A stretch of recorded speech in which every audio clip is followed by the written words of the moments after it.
Okay, welcome. We're almost there. Second last lecture, relationships and love life for life hacks and personal improvement.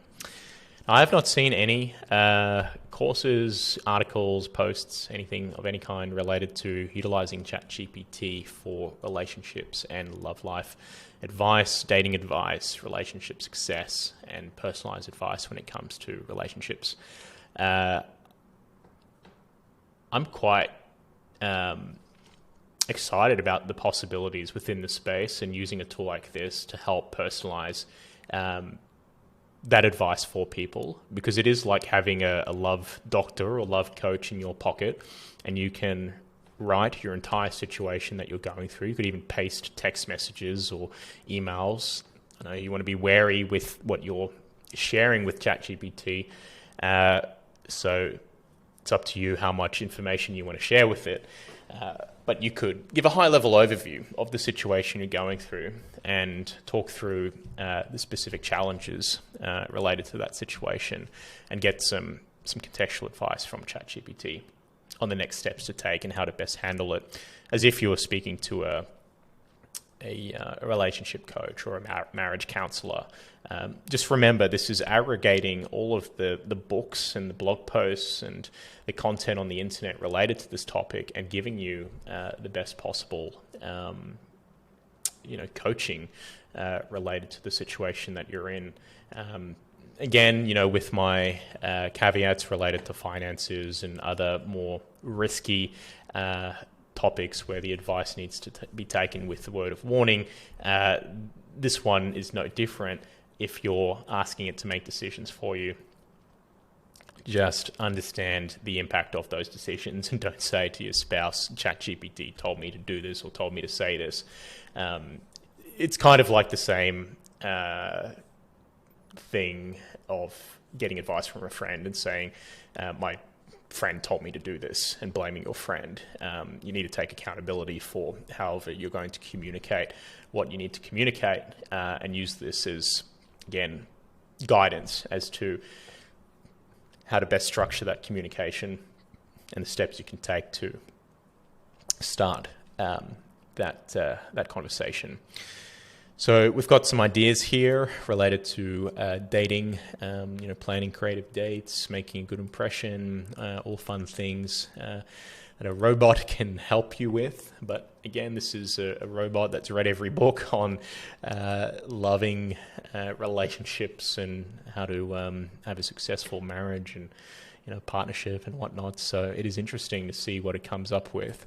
The example I've chosen is understanding and navigating complex emotions, which I'm sure we've all had to manage, particularly when it comes to any kind of partnership, whether a romantic partnership or professional. But this prompt here is related to insecurities within a relationship. And if I paste this in without any context, it's not going to work. I'll give it a refresh, reconnect to the server. It's going to provide high-level guidance, almost like if you were asking a coach and they gave you, this pragmatic guide as to, the steps you need to take to manage insecurity. So we'll just read out the first paragraph. Insecurity in relationships can stem from a variety of factors, such as past experiences, low self-esteem, or fear of rejection or abandonment. It's important to understand that these feelings are normal and that everyone experiences them at some point in their lives. Solid advice.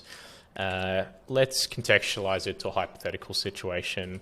Can you, I don't know how you write contextualize. Can you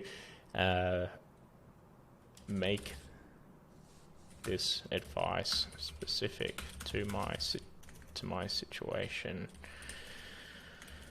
where I'm starting to feel insecure about my partner hanging out with the opposite sex? Pretty common one, right? Or the same sex, or whatever sex is going to make you insecure.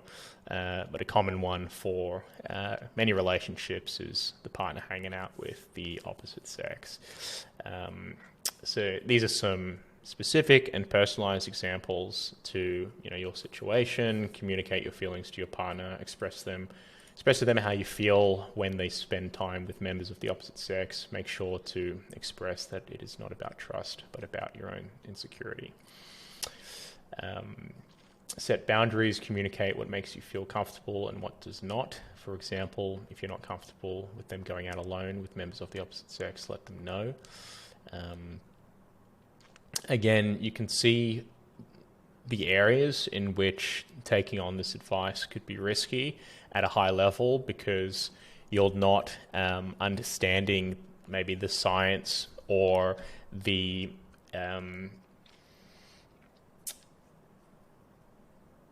professional guidance as to why this is the case. So for anything like this, where you're getting that high level bit of feedback, I highly recommend that you drill down further to understand the logic behind any of this advice, particularly for things around your relationship, your partnerships, that could have serious material impacts if you took the wrong advice and went forward with it. But from my experience reading self-help books and having spoken to hundreds of people about their relationships, I'm one of those people who likes to listen and help people with their personal problems. I see myself as a good listener, so I've got a fair amount of personal experience with providing relationship advice. I've read this before. The advice is pretty solid, in line with what I'd expect, particularly from a tool like this and it having aggregated, all of this information. So let's maybe expand upon point 1. Give me examples of how I can do this.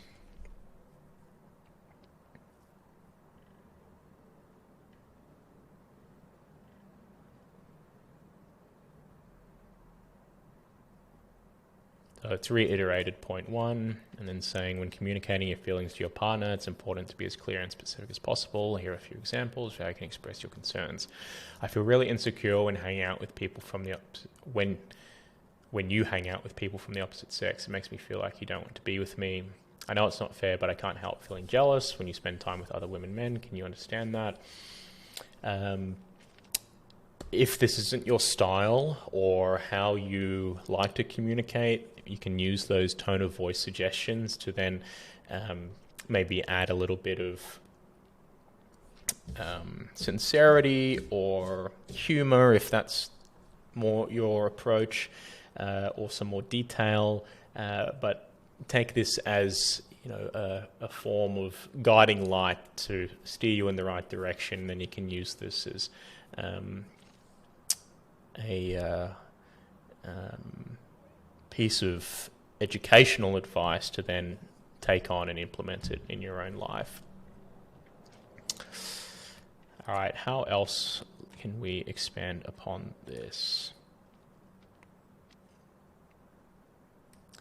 And I think when it comes to anything that's high risk like this, read everything it's spitting out, because all of that context, it's like when you ask a professional, they're not going to give you the examples or the actions or the decisions you need to make without saying why they're giving you those, why they're providing that advice. So if you skip any of the information it's trying to communicate to you, you might miss some very important context or instructions related to implementing this advice successfully.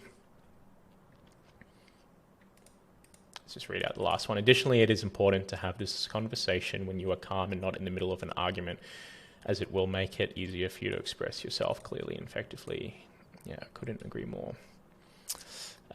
Let's try, can you give me 10 ideas for opening statements to bring this up with my partner in a friendly, casual, and fun tone. Each one is less than 10 words. Very curious.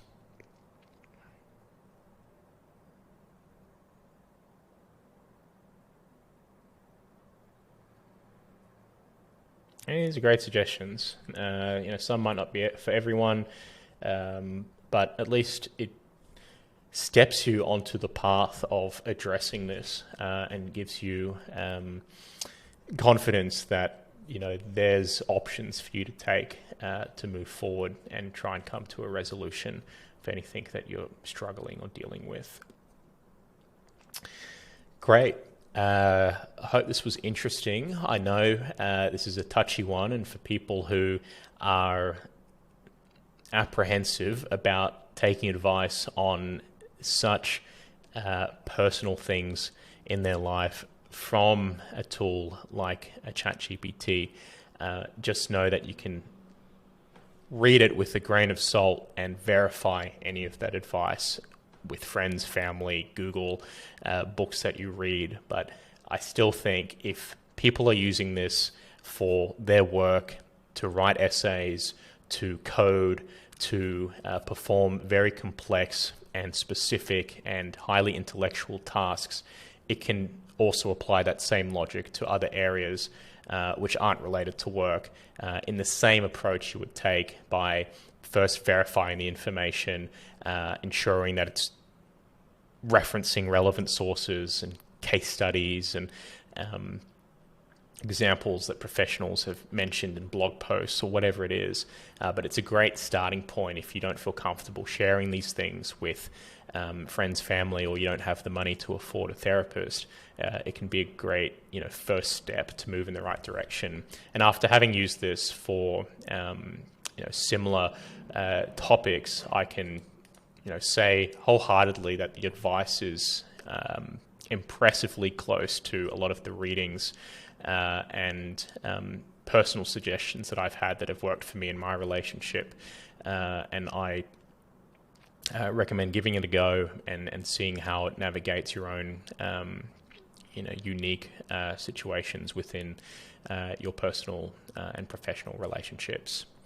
Great. This was a little bit longer, but thank you for listening, and excited to see you in the last lecture regarding personal entertainment and how ChatGPT can waste your time drafting songs, poems, film scripts, novels, jokes, and so on. Cheers. See you there.